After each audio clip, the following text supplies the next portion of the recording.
मैं स्वाति। और आइए नजर डालते हैं आज के प्रमुख समाचार पर। जम्मू के चौकी चौरा क्षेत्र राहा पंचायत निवासी सरकारी अध्यापक राकेश कुमार जो कल घर से स्कूल के लिए निकले थे, जिसके अभी तक कालीधर जंगलों में उसको ढूंढने के लिए सर्च ऑपरेशन चलाया जा रहा है। पुलिस अधिकारी ने बताया कि उस अध्यापक को जो आर्टरी मोबाइल की टावर लोकेशन किसी अन्य जिले में पाई गई, जिसके बाद परिवार में गम का माहौल पसर गया। जम्मू कश्मीर से हमारे संवाददाता रोहित दत्ता की रिपोर्ट। जेके न्यूज़ नेटवर्क में हूँ राजेंद्र रैना। इस वक्त की जो बड़ी खबर है वो जिला जम्मू के। नमस्कार, आप देख रहे हैं जेके न्यूज़ नेटवर्क में हूँ राजेंद्र रैना। इस वक्त की जो बड़ी खबर जो अभी हमने जेके न्यूज़ नेटवर्क के माध्यम से आपको दिखाई थी, जिला जम्मू का जो चौकी चौरा का क्षेत्र है, यहाँ का एक सरकारी अध्यापक जो कल से लापता है, उसके परिवार में इस समय जो गम का माहौल है। यहाँ पर सैन्य अधिकारी तो उसके घर में सांत्वना देने पहुँचे हैं, मगर इस परिवार के जो मेंबर्स हैं, वो सदस्य हैं, उनका कहना है कि कल सुबह से उनका जो बेटा घर से गया था वो लापता हो चुका था। शाम करीब 10-11 बजे से ग्रामीणों के द्वारा ये सर्च ऑपरेशन जो लगातार जो चलाया जा रहा था, उसमें यहाँ की जो जिला जम्मू की जो स्थानीय पुलिस थी, उस पुलिस की तरफ से यहाँ इस परिवार को कोई सहयोग नहीं दिया गया। इस परिवार का ये आरोप है कि जब हमने रात को करीब 12 बजे पुलिस को हमने इस बात की सूचना दी कि उनका बेटा जो घर नहीं लौटा, उसके बावजूद पुलिस यहाँ पर उनके घर नहीं आई, ना ही उन्होंने कोई सर्च ऑपरेशन चलाया, ना ही उनके बेटे को ढूंढने का यहाँ प्रयास किया। ऐसे ही सुबह यहाँ के ग्रामीणों ने सैकड़ों की संख्या में इस जो जंगल है, जो काली धार का जो जंगल है, उस जंगल में सर्च ऑपरेशन चलाया। तो इस जंगल में उस अध्यापक का जो सरकारी उसके में एक बैग मिला, उस बैग में कुछ सरकारी दस्तावेज थे, और उस बैग में उस अध्यापक का जो टिफिन था, वो जो घर से लेकर निकला था, वो टिफिन उस बैग में पड़ा हुआ था। मगर जो उस अध्यापक ने जो टिफिन घर से लंच के लिए लिया था, वो टिफिन वैसे का वैसा था। इसका मतलब ये संकेत मिल रहे हैं कि वो जो अध्यापक था, वो दोपहर के लंच से पहले ही किसी हादसे का शिकार हो गया, अथवा आतंकियों द्वारा वो अगवा कर दिया गया। घर में परिवार में इस समय गम का माहौल है, और परिवार लगातार जो है वो उस बच्चे को ढूंढने की कोशिश कर रहा है। मगर जो जिला जम्मू की जो स्थानीय पुलिस है, परिवार आरोप लगा रहा है कि उस परिवार की कोई सहायता नहीं की गई, ना ही पुलिस के द्वारा कोई सर्च ऑपरेशन में कोई सहयोग किया गया। हम जानना चाहेंगे इस समय उस परिवार के जो टीचर यहाँ से लापता है, उस अध्यापक के घर में इस समय मौजूद है, उसके कुछ परिजनों से हम बात करना चाहेंगे। आप बताएं कि ये घटना कब की है और कब आपने पुलिस को सूचना दी, और उसके बाद किस प्रकार का जो सर्च ऑपरेशन चलाया जा रहा है? देखिए सर, मैं अभी आया हूँ, मेरे को थोड़ी देर में पहले पता चला, मैं उनकी मासी का रखता हूँ। बेसिकली चीज़ ये हुई है कि कल सुबह वो निकले थे स्कूल के लिए, ठीक है। तो शाम के करीब जब वो आए नहीं 10-11 बजे, तो भाई ने उसको बोला कि मतलब फ़ोन किया, तो उसके बाद बात नहीं उनसे, मतलब मैं आ रहा हूँ पर आए नहीं, वो काफ़ी डरे हुए थे। तो थोड़ी देर बाद उनका फ़ोन ही स्विच ऑफ हो गया। फिर पुलिस को इतना मतलब ऐसे रेफरेंस या कॉल करके ही बोला था। सुबह हमने FIR कराई है, पुलिस वाले घर पे आए, पर सर्च ऑपरेशन कोई नहीं चलाया। पर जितने भी हमारे स्थानीय, जितने भी रिलेटिव्स हैं और जितने भी आसपास रहने वाले हैं, वो सारे मिलके उन्होंने सर्च ऑपरेशन चलाया उस जंगल पहाड़ी में। ये सब अपने हम खुद के सहयोग के लिए कर रहे थे, लेकिन पुलिस वालों ने कोई सर्च ऑपरेशन नहीं चलाया उनको। आपकी जानकारी के लिए बता दें कि जो चौकी चौरा का जो क्षेत्र है, इस क्षेत्र से पहले भी आज से करीब 15 वर्ष पहले यहाँ से 3 व्यक्तियों को आतंकियों द्वारा अगवा किया गया था, जिनका आज तक कोई सुराग अता पता नहीं लग पाया। आप देखते रहें इसी प्रकार जेके न्यूज़ नेटवर्क ताज़ा अपडेट के साथ आपके सामने हाजिर होंगे। सुंदरबनी से राजेंद्र रैना। यूपी के बदायूं जिले के थाना इस्लाम नगर के कस्बा नूरपुर पिनौनी में लाइन हाजिर हुए चौकी इंचार्ज के पक्ष में उतरी जनता। जांच के लिए आए एसपी देहात, उसके बाद लोगों ने चौकी इंचार्ज के नेक कार्यों के बारे में कहा कि दरोगा जितने अच्छे हैं कि इस क्षेत्र में सभी के साथ अपने परिवार जैसा व्यवहार करते हैं, तथा व्यापार मंडल नूरपुर पिनौनी ने यहां तक कह डाला कि अगर उनको एक साजिश के तहत फंसाया गया है, और कहा कि अगर शासन दरोगा जी को सम्मान के साथ नियुक्त नहीं करती है तो हम लोग अनिश्चितकालीन मार्केट बंद रखेंगे। बदायूं से हमारे संवाददाता नितिन कुमार की रिपोर्ट। आज आप सब यहाँ इकट्ठी हुई हैं, क्या मामला है? पूरा मामला ये है कि हमें तो हमारा दरोगा ही चाहिए, और उनके वजह से कि नौगमा में बहुत सुधार भी आए हैं, और स्कूल में भी बालक बहुत अच्छे से पढ़ रहे हैं। और गांव में जो ऐसे कि वे बिना किसी की बुरा नहीं चाहे, हाँ सबके लिए उन्होंने अच्छे किया। और भैया वे हम तो यही चाहते कि वे यहीं रहे। और कल जो वीडियो वायरल हुआ है, रिश्वत लेते हुए दिखाया गया है, उन्हें उन पर आरोप लगाया है, पीड़ित पक्ष ने आरोप लगाया है। वे सब झूठ है, सब झूठ है उनके लिए, सब उनको फंसाने के बारे में बात करे जाए, और सब झूठ ही है।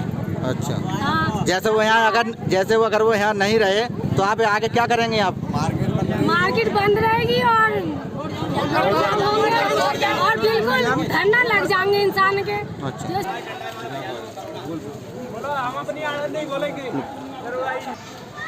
आज जो मार्केट बंद हुई है किस मामले में बंद हुई है, क्या है मामला पूरा?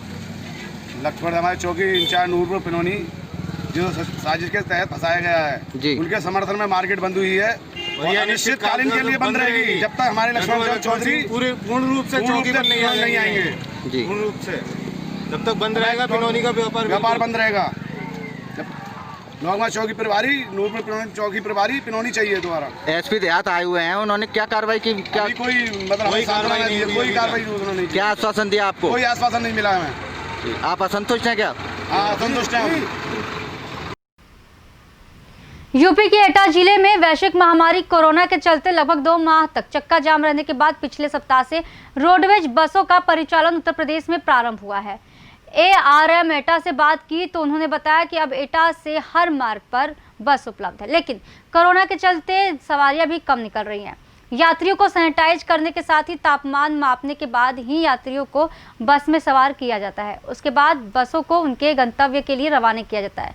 यात्रियों को सख्त हिदायत है कि वे यात्रा के दौरान मास्क का अनिवार्य रूप से प्रयोग करें। साथ ही बसों में सीट की क्षमता के अनुसार ही सवारियों को बैठाया जाता है। चालक एवं परिचालकों के पास सैनिटाइजर एवं मास्क के साथ ही ग्लव्स भी उपलब्ध होते हैं। एटा से हमारे संवाददाता दीपक दीक्षित की रिपोर्ट।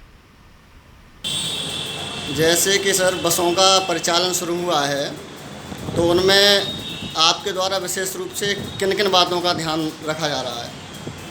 पैसेंजर का टेम्परेचर नाप करके नापना, हैंड सैनिटाइजर से हाथ का वो साफ करा करके और मास्क के लिए ये सब सुरक्षा के दृष्टिकोण से रखा गया है।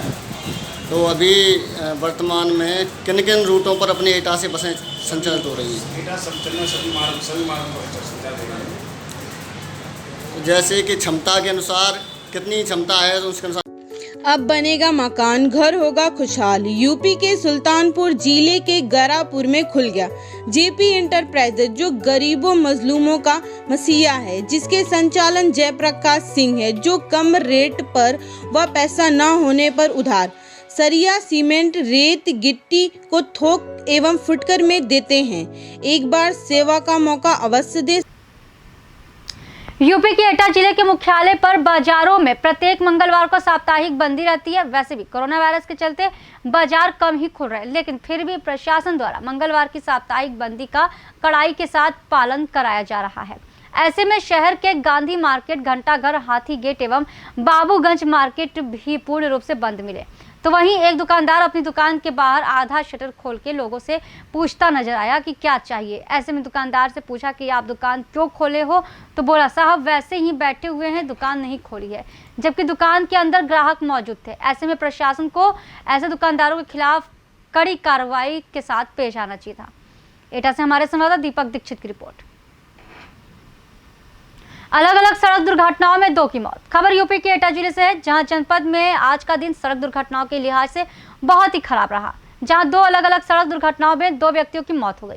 जहां पहली घटना में नगला बलिया थाना टुंडला जिला फिरोजाबाद निवासी लाखन सिंह उम्र लगभग 55 वर्षीय अपने गांव से प्रतिदिन त्रिपुरा महारानी इंडियन गैस सर्विस गोदाम पर कार्य करने आता था। आज वह सुबह सुबह अपने घर से गोदाम जा रहा था, तभी देहात कोतवाली के अंतर्गत आने वाली हरसिंहपुर गांव के समीप एक दूध के टैंकर ने उसको टक्कर मार दी, जिसके चलते लाखन सिंह की मौके पर ही मौत हो गई।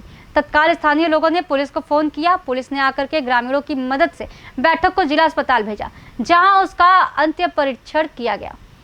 तो वहीं दूसरी घटना में एटा जनपद के थाना देहात कोतवाली क्षेत्र के अंतर्गत रेलवे पुल कासगंज रोड पर ट्रैक्टर की चपेट में आकर एक व्यक्ति की दर्दनाक मौत हो गई। प्राप्त जानकारी के अनुसार मुकेश चंद्र पुत्र महेश चंद्र उम्र लगभग 18 वर्षीय थाना देहात कोतवाली के गांव कमसान का रहने वाला था, जो कासगंज रोड पर रेलवे पुल के नजदीक आ रहा था। उसी समय एक अनियंत्रित ट्रैक्टर ने मुकेश को टक्कर मार दी, जिससे उसकी मौके पर ही मौत हो गई। तत्काल पहुंची पुलिस ने शव का पंचनामा और कंठ के परीक्षण हेतु जिला चिकित्सालय भेज दिया है। एटा से हमारे संवाददाता दीपक दीक्षित की रिपोर्ट। संतोष कुमार जी, आप पोस्टमार्टम गृह पे आए हैं, क्या मामला हुआ है? ये मामला ये हमारे साड़ू के भाई हैं, और ये हर शनिवार को अपने गांव टूडला जाते थे, जो ज़िला फिरोजाबाद में पड़ता है, और हर सोमवार और मंगलवार को अपनी ड्यूटी करने के लिए आते थे। आज जब वो आ रहे थे तो किसी वाहन ने की चपेट में आ गए और इनकी मृत्यु हो गई। काय की ड्यूटी करने जाते थे? ये गैस एजेंसी में नौकरी करते हैं। गैस एजेंसी पे? किस जगह की घटना है ये देहात कोतवाली क्षेत्र में पड़ता है। ये नहर के पास में ही है कोई गांव, वहाँ पर वही है। तो इसमें क्या ये अकेले थे भाई? जी हाँ, अकेले थे मोटरसाइकिल पर। कहाँ के रहने वाले हैं ये ग्राम बलिया नगरा टूडला जिला फिरोजाबाद के रहने वाले हैं।